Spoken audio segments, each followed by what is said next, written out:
Paano ba laruin 'to? Yan mga kagala, malapit na kaming mag-land. In ilang minutes na lang. Ilang hours yung flight natin? 14 hours flight ano, galing sa Taiwan. Nakatulog kami ng mahabang oras pero gumigising kami every time na kumakain. Natakot ka ba sa ano, sa nung nag-take off tayo? Natakot ka? Sumisigaw yung passenger. Yeah. Sumisigaw kasi kagala yung mga pasahero nung nag-take off kami because of may typhoon. Hinahataw, sobrang hataw ng hangin sa eroplano kaya sobrang umaalog. Then, Tata, you know there's only 10 more minutes, right? ano yan? You know there's only 10 more minutes until we land. 10 minutes na lang maglaland na kami. It's okay. Hindi pa naman ano na mga FA, flight attendant yung pwesto natin. So yun,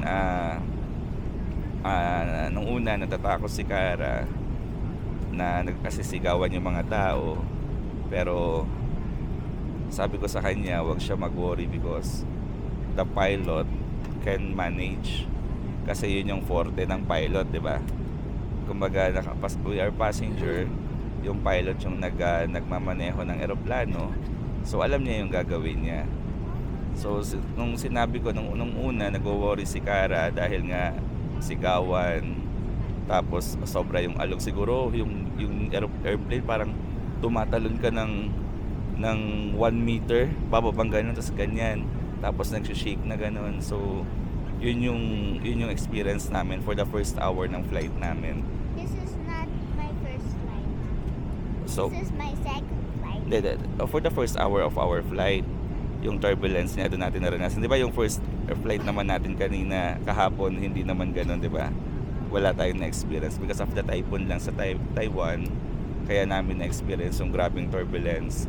Ngayon, so yun, kumbaga, I mean, the highlight doon ay hindi tayo dapat mag-worry. Dahil yung pilot, alam niya yung ginagawa niya. Alam niya kung paano yung work niya doon sa flight na to. So gaya ng life natin, everyday life natin, madami tayong mga pinagdaraanan na mga pagsubok, 'di ba? So hindi tayo dapat mag-worry kung ano man 'yan. Minsan talaga nakakatakot, but alam mo yun, kung iisipin mo na there's someone na nag-guide sa iyo, na tutulong sa iyo, and there's someone na more knowledgeable sa bagay na pinagdaraanan mo, sandal ka sa kanya. Kumbaga may mga taong nasa paligid natin na pwede nating sandalan, like for example sa work natin, if like ako na businessman ako, kumbaga may mga sandalan natin ganun para hindi tayo mabuwag. That's like yun yung sandal. Kumbaga katulad ko na negosyante na may mga pinagdaraanan na pagsubok sa negosyo.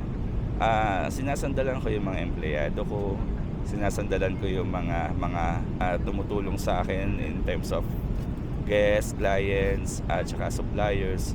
So yun, kumbaga because of alam mo na yung direction mo ay papunta sa success, kumbaga yun yung sasandalan natin. May mga pagsubok na dumadaan kasi yung mga yan ginagamit ng Lord yung mga tao na yan sa paligid natin for us to grow, for us to na matuto sa mga bagay na hindi natin alam. Definitely lahat ng yan, kumbaga ang Lord ang author, ang Lord ang nagda-drive sa life natin para maging successful tayo. Yung mga tao na nasa paligid natin ginagamit ng Lord para hindi tayo mag-worry, para hindi tayo matakot, para maging successful tayo. Katulad ditong flight na to, kung mag-worry ka ng gusto dun sa turbulence na naranasan namin kanina, nakakatakot talaga. But during the flight, during that first hour of the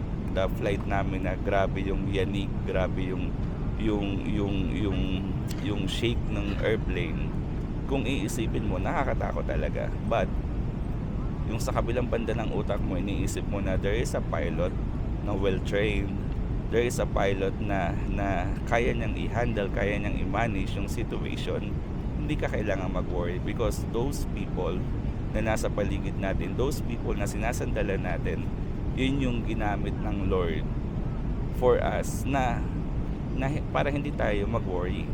Ginamit ng Lord para matuto tayo. Ginamit ng Lord para maging mas matibay tayo for everyday life natin, 'di ba? So, 'di ba na then after nung turbulence ay natulog na tayo, 'di ba? Mahaba ba yung tulog mo? Yes. Ilang oras yung tulog mo? I think 7 hours yung tulog natin eh. 9. Ah, 9? 9 hours. O, 9 hours kami natulog. May na-skip siguro kami na meal na dahil natulog kami. Parang dalawang main meal lang yung nakain namin. Pero it's okay, naka-rest naman kami.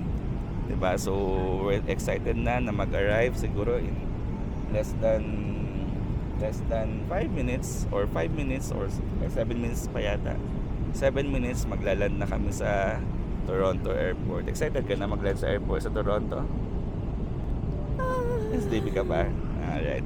So gabi kami darating doon but morning sa Manila. So yun, mga kagala, ito muna. We will upload more videos pa sa mga araw namin sa Toronto. Salamat sa pagsama sa amin, mga kagala. Bye. Bye ka. Bye kagala. Ay,